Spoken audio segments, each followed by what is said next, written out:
through a focus on any two countries, explain how nation developed over the 19th century. So अगर Britain का example लें formation of nation state का, तो वो sudden अपहील या फिर रेवोल्यूशन का नतीजा नहीं था. It was a long drawn out process by England, and before 18th century there was no British nation. Primary identity जो थी ब्रिटेन की वो थी एथनिक वंस. उसके जो इंग्लिश थे, वेल्श थे, स्कॉटिश थे, आयरिश थे. All these ethnic groups had their own culture and political traditions. So in this question, they are asking about focus on two countries. So one was Britain and second you can take Germany and tell the difference between the two. Question number 10. Why did nationalist tension emerge in the Balkans? So Balkan was a region which was a part of Ottoman Empire. So why did nationalist tension emerge there? Let's see. So Balkan region was a region of geographical and ethnic variation. Geographical variation मतलब जो जगह थी अलग अलग temperature की थी, climate की थी, टेरेन की थी, और जो लोगों की एथनिसिटी थी वो उसमें भी बहुत वेरिएशंस थे. And it comprises of 10 countries.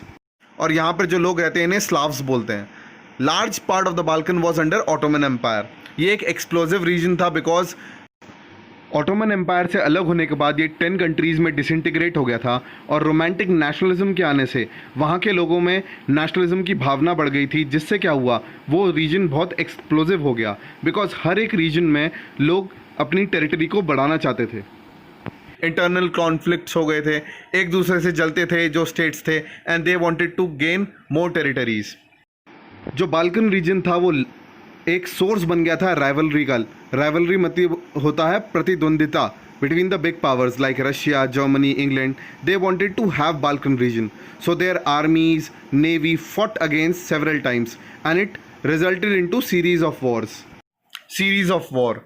Russia, Germany, England, Austro Hungarian ये आपस में लड़ते रहे because they wanted to get hold of Balkans, and due to this they led a series of wars and it eventually turned out to be the start of the First World War.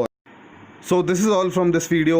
I have completed and explained 10 NCERT questions to you. Hope you have liked this video and understood each and every question thoroughly. Thank you.